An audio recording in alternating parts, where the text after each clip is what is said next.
But can I ask you a question that I even need to, this is just for myself. How do you go about, like, my motto has been so far, has been to just find somebody who just gets it. But sometimes it's hard to explain like what you really. For the editing you're saying? Yeah, like not what you want, but like how, like which clips to pick, what points in the story. Like sometimes somebody will jump in at the middle or the end of a story and I'm like, bro, you missed the whole context. I've gone through a lot of clippers. You feel me? Like that's been the hard part, is like finding someone that for the output and then someone who just understands the aesthetic that I'm going for. 100%.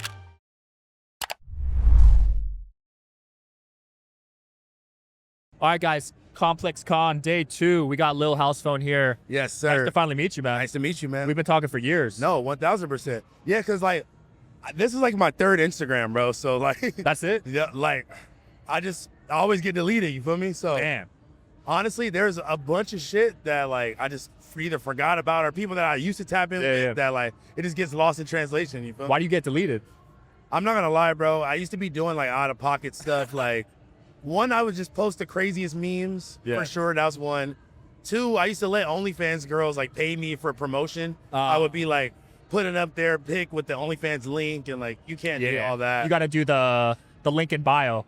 You feel me? You can't just throw out just the link like Direct that. links, It'll pick it up and then you'll get like shadow banned and stuff like that. Yeah. And then I also, my 3rd thing was I always used to argue back with people in the comments. But I'm one of those people is like, if you start it, I'm gonna finish it. So I would just say the most like vulgar, craziest thing that I could say to someone, and then they would report it. And you know, once I got like 10 reports, I'm thinking it's nothing. And then one day you wake up and your whole account's gone. Yeah. I'm like, fuck. I was at like 200,000 followers at one point. I remember hitting you. Yeah, you had a lot. Yeah, now I'm at like 30. But you know what? You can't delete real influence, man. And that's what I learned here at ComplexCon. Even if you get deleted, people will still clip your stuff, post it on their pages. Like, I think at one point, like NBA YoungBoy didn't even have his own Instagram page. He just was, he was just so relevant in his scene and his audience that it carried itself. You know? I mean, even though you got 30K, you pulled up with the most free merch out of any guest I've had on. And look, this is just today, and this is only 2 booths. I didn't even go around like anywhere yet. Yesterday was like all work, no play. Yeah. I literally, from the moment I stepped in here, I vlogged and live streamed and went to every booth that I could. But today I got to like go to my friend's booth, meet people I've been talking to, meet you, talk to people that in real life that I've been knowing on the internet for years. I feel that. This is really Instagram in real life, bro. It's crazy. Absolutely. You got your own pod now too, right? Yeah, Biggest Bros, man. Honestly, a lot of people have been showing love. Dope. And I'm like, you know, when you leave a bigger platform and you do your own thing, it's like, sometimes you think maybe the conversion isn't there. Yeah. But the amount of people that have came up to me since I've been at ComplexCon, like, I love the pod, been a fan, I love your new pod. It really, honestly, like, it means so much. That's dope. I'm sure you learned a lot working for a bigger platform that you could translate to your show. Yes, but I'm not gonna lie, bro. I wasn't that business savvy, and I wasn't, like, obviously, I picked up on, I'll say more like, you know, the actual being on camera part. Yeah. I feel like I was maybe always okay at being on camera, but being like professionally on camera, it sharpens you a little more. But I honestly didn't take much knowledge about the back end stuff. No, there's a lot that goes on behind the scenes. Dude, like, you got to get sponsors, the video setup. And I'm not gonna lie, it honestly made me look back and be like, yeah, I did kind of have it good. I was pulling up and doing nothing. I was pulling up and just you were smoking on shows, right? You drinking? Yeah, I'm pulling up and making them laugh. That was it. So now that I do it on my own, I'm like, damn, our lighting isn't good. Oh, we got to go buy all these cords and stands and the multiple cameras and multiple angles. It's so much that goes into this shit, bro. I have a deeper respect for it now. Yeah. And I feel like I take it more seriously now too. That's cool though, because now you can see like what I guess Adam was doing for you and kind of reflect on it. And honestly, just like not even just that, but just to see that, like, when you're just the on-air talent and you don't know the behind-the-scenes stuff, I feel like you're just a little bit more jaded, or you're like a little bit, I don't know, like you don't really understand what's going on, honestly. So now that I know what's going on, it's like I have a stronger hold on everything. I feel that. You know what I mean? Is the pod the main thing for you right now? So I have my clothing brand, High Rollers 777. We started off as a shoe brand. We still do shoes, but like I've really been focusing on the clothes. I actually just did a release. I'm wearing the shorts right now. Oh, tough. Shout out to today's sponsor, Quince. As the weather cools, I'm swapping in the pieces that actually gets the job done, that are warm, durable, and built to last. Quince delivers every time with wardrobe staples that'll carry you through the season. They have fall staples that you'll actually want to wear, like the 100% Mongolian cashmere for just $60. They also got classic fit denim and real leather and wool outerwear that looks sharp and holds up. By partnering directly with ethical factories and top artisans, Quince cuts out the middleman to deliver premium quality at half the cost of similar brands. They've really become a go-to across the board. You guys know how I love linen and how I've talked about it on previous episodes. I picked up some linen pants and they feel incredible. The quality is definitely noticeable compared to other brands. Layer up this fall with pieces that feel as good as they look. Go to quince.com/DSH for free shipping on your order and 365-day returns. They're also available in Canada too.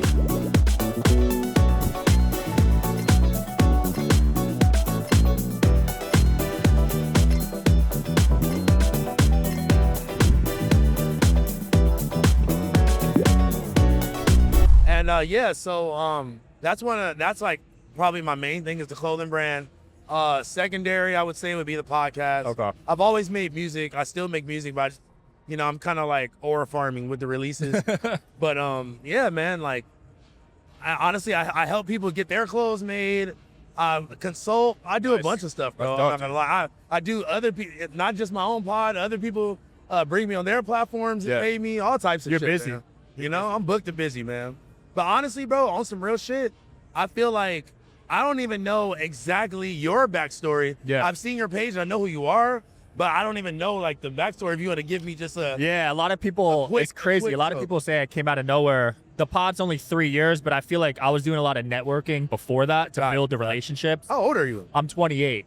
But I've been on IG for 10 20, years. bro. Yeah, I'm Asian, so I've been sliding in DMs on IG for 10 years. Okay. So I built all the connections. That way, when I went to get guests, it was easier. A lot of shows struggle to do that. No, that's But I hit you up like 5 years ago, I think, before I even had the pod. literally. Oh, just on some just. I saw you on No Jumper. I was like, I need to tap in with this guy. Damn, bro. You know? My boy Sean's tapped in, man. Okay, so what's the thing that you learned the most by just networking, doing the podcast, and like, what do you think is the most essential part at making it successful and getting to the point that you're at? It's different for everyone, but I would say overall, you need to find out how your show's going to stand out. There's so many podcasts. You probably get asked every day to go on a podcast. Literally. But what separated me, I think, was the editing, the clips. Yeah. Like, you've probably seen a ton of my clips, right? So many. Exactly. So I invested a lot of money into that, hoping it would pay off. And have like a whole team of people and like clippers. I got in-house team. I'm spending like close to $40K a month just on editing. But can I ask you a question that I even need to? This is just for myself. Yeah. So how do you go about like my motto has been like so far has been to just find somebody who just gets it. Because sometimes it's hard to explain like what you really for the editing you're saying? Yeah, like not what you want, but like how, like which clips to pick, what points in the story. Like sometimes somebody will jump in at the middle or the end of a story and I'm like, bro, you missed the whole context. I've gone through a lot of clippers. You feel me? Like that's been the hard part, is like finding someone that for the output, and then someone who just understands the aesthetic that I'm going for. 100%. A lot of shows struggle with this. They struggle to find good editors. I've got this great guy, shout out to Max. I don't even have to tell him what to clip. That's what I'm saying. He's that good. That's what I'm saying. Like, I feel like when I've said this in the past before, people have looked at me like, are you fucking stupid? What do you mean you just want somebody who just knows? Like, you have to tell them. And I'm like, well, if that is a part of my job description, as part of being the one of the co-founders of this podcast, that's gonna take up an extensive amount of time for me to go back through each podcast and tell you the specific parts that's like funny enough for you to clip. Like, I kind of need someone that like is on. I'll connect you with my guy. You feel me? You need someone that knows the culture. I got $40,000 for him. Nah, I pay him $5 a month. Okay, that's but the other money comes from the long form editing's expensive. Yeah. And then all the clippers on other pages. How do you feel about I feel like we're approaching like the death of long format. It's hard to get views on long form. You know? Like, I'm happy if a podcast gets 20K views. You just made me feel so much better. Our weekly podcast does like 30 to 27. That's really good though. But like when we first started it, we were like, or some of our first episodes have like 270. Well, everyone's down. Yeah. Everyone. If you look at any show, they're down. And like, not even hating, but like, I be seeing no jumper clips that be having the same amount of views as our do. Obviously, like the extra out drama ones will have like, you know, a little more, but I'd be like, some of these other podcasts, not even just no jumper, just some of these other podcasts that are like, their numbers are way bigger than ours, but we are, at least our clip views and like the long form pod, it'd be like the same amount. And I'm like, is everybody just, all the long form content is just on a downward trajectory? I think everyone is, especially for pods. There's a lot of pods now. It's fast, man. It's too like, nobody's really sitting there, I guess, and watching a 3-hour pod anymore. If I am, it's on 2x speed. And it's maybe I'm like just doing something and I got that shit playing. Yeah, I'm at the gym, I'm in the car, I'm like at home. If I'm going on a road trip and I listen to a lot of loud, bass bumping, ignorant rap music sometimes. So after like a whole day of riding around in the car just listening to that, I will throw on a pod in the whip. You feel me? That makes sense. Yeah, like I got an hour home, I'm gonna throw on a pod. Fuck it, you know? You still cool with Sharp? I actually talked to Sharp last night. Okay, Sharp is insane because I've been out here for like 2-3 days. Yeah. We've been supposed to link up. I was going to do a stream with them, all types of shit. Sharp has been calling me at 2:30 every night. I'm just now going outside. Where you at? I'm like, bro, I'm going to sleep. I am 32 years old now, bro. Maybe when I was 27, I would have been outside with you still. Leaving the crib at 2 a.m. is crazy. Nah. People were hitting me up last night at like 11 and I was already naked in bed, bro. Listen, bro. I had to come to get a very specific pair of shoes this morning, and I was not missing it for the world. I was in bed, still about like 3 a.m. That's late. Yeah, but like, you know, it's vague. For me. No, that is late. But yeah, I made sure I got some good rest so I could get here early. And I knew I had to come link up with you. So I'm like, you know, appreciate it. I don't want to flake. I'm like, bro, we've been talking back and forth, so I at least got to come make it happen. Yeah. Wait, okay. Are we at a weed booth right now? We're at, you know Hardin, the dispensary? I thought it was Jardin, but shout out to Jardin, Hardin. No, shout out to Hardin. Is there some weed? I smell some, so I might be able to get you some. I might need some. You got a weed sponsor yet? I don't. Really? That's surprising. You know why? I feel like, unfortunately, I'm not just looking for only weed. Okay. Like, you want some cash. But like, again, if we're being honest and we're talking about, you know, like, I feel like I would have to expand my portfolio as far as like, we need to go harder on the reels and the shorts and like maybe gain a little bit more, because right now, if we're only doing the long form pod, and we're only doing that once a week, that's it. I drop one a day, bro. Of long form? Yeah. Which is too much, by the way. I would do like 2 to 3 a week, if you can. Yeah. Damn, bro. Because then you can make 2x the sponsor money. Yeah, you're right. You know? No, I just doubled your revenue.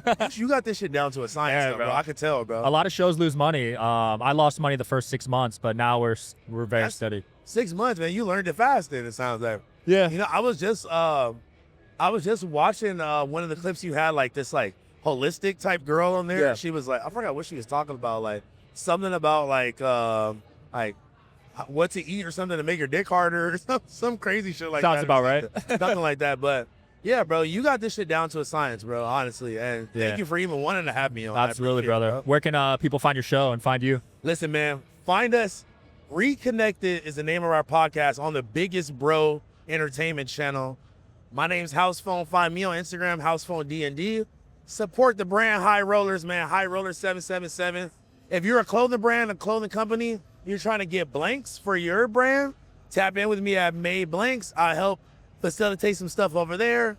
I got a bunch of shit going on, man. Just tap in with me, man. Thanks for coming, brother. Sean. I appreciate you, bro. Peace, guys. Let's go. I hope you guys are enjoying the show. Please don't forget to like and subscribe. It helps the show a lot with the algorithm. Thank you.